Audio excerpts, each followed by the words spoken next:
Haukur, ég sá þú varst að koma hjólandi hérna niður af Lágheiðinni. Ertu alltaf að hjóla? Já, ég hjóla mikið. Við fórum í morgun, ég og Kristján, sonur minn, sem var nú með fyrirlesturinn á fundinum. Og fórum í morgun og hjólum til Siglufjarðar og tókum svo fljótinn og Lágheiðina hérna heim. 8-10 km úr. En við vorum nú reyndar á rafmagnshjólum. Á Íslandi til félagsskapur sem heitir Team Rinkeby og hefur það að markmiði að safna peningum fyrir langveik börn. Það gera þau með því að hjóla bæði innanlands og utan.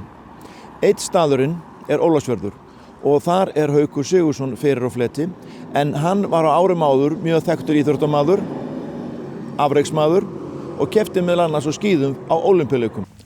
Ég hef verið að hjóla miklu meira með hóp sem heitir Team Rinkeby og við erum hérna á Íslandi 36 til 40 manns að hjóla saman í hóp. Þetta Team Rinkeby dæmi byrjaði 2001 í Danmörku hjá Rinkeby verksmiðjunum sem framleiða djúsin og allt þetta dót sko. Að starfsmenn þeir vildu sjá Tour de France koma í mark og þeir söfnuðu penning og ákvaðu hjóla til Parísar frá Kaupmannahöfn og gerðu það og þeir komið tilbaka. Þá áttu þeir einhverja 5.000 eurur eftir og gáfu það til krabbameinssjúkra barna. Og þannig byrjar þetta í raun og veru. Árið eftir þá vildu fleiri starfsmenn fara og síðan vatt þetta upp á sig og liðin urðu fleiri og stærri og endaði á öllum Norðurlöndum og Færeyjum og Íslandi og þar með talið og við erum með 1 lið, Færeyingar með 2, svo eru 5-6 í Danmörku, Noregi, Svíþjóð, Finnlandi og núna bættist fyrir 3 árum bættist við Þýskaland. Og við sem sagt förum í fyrirtæki, söfnum peningum, við erum með gull, silfur og brons styrki og þeir sem styrkja gull, 400.000, þeir fá auglýsingu á treyju sem allir klæðast í eins treyju og svo silfur, það 200.000 eða milli 200 og 400 og svo 100 eða til 200.000 bronsstyrkur.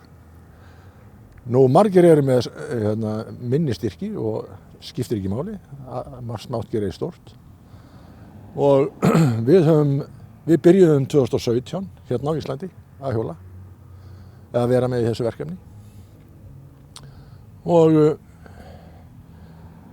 síðan þá erum við held ég búin að safna 105 milljónum til langveikra barna. Við vitum ekki upphæðina sem safnaðist á þessu ári. Við fáum að vita það þegar hún afhent. Það mjög mikil athöfn og gaman að því. Og ég hef nú alltaf farið suður til þess að vera viðstaddur það.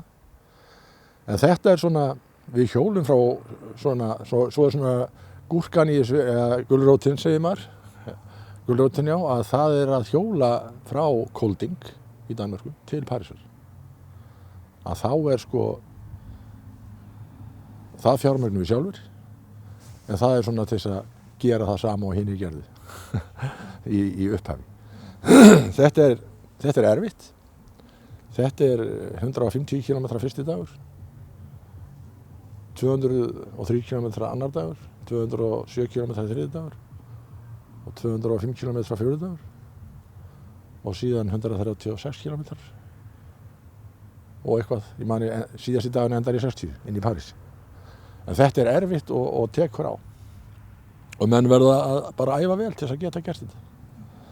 En ekki gefandi að taka þátt í svona? Jú, þetta rosalega gefandi og það verður nú að segjast eins og að sko, svo hittust við öll liðin á bara sama klukkutímanum í París í stórum garði þar sem allir enda sitt hjól. Það öll liðin að gera þetta, 2200 hjólar, allir í gulum treyjum, á gulum hjólum, allir á eins hjólum, með eins hjálma. Maður bara tárast sko, þegar maður kemur hérna og svo náttúrulega þakkirnar og allt þetta sem maður fær í staðinn sko. Þetta rosalega gefandi.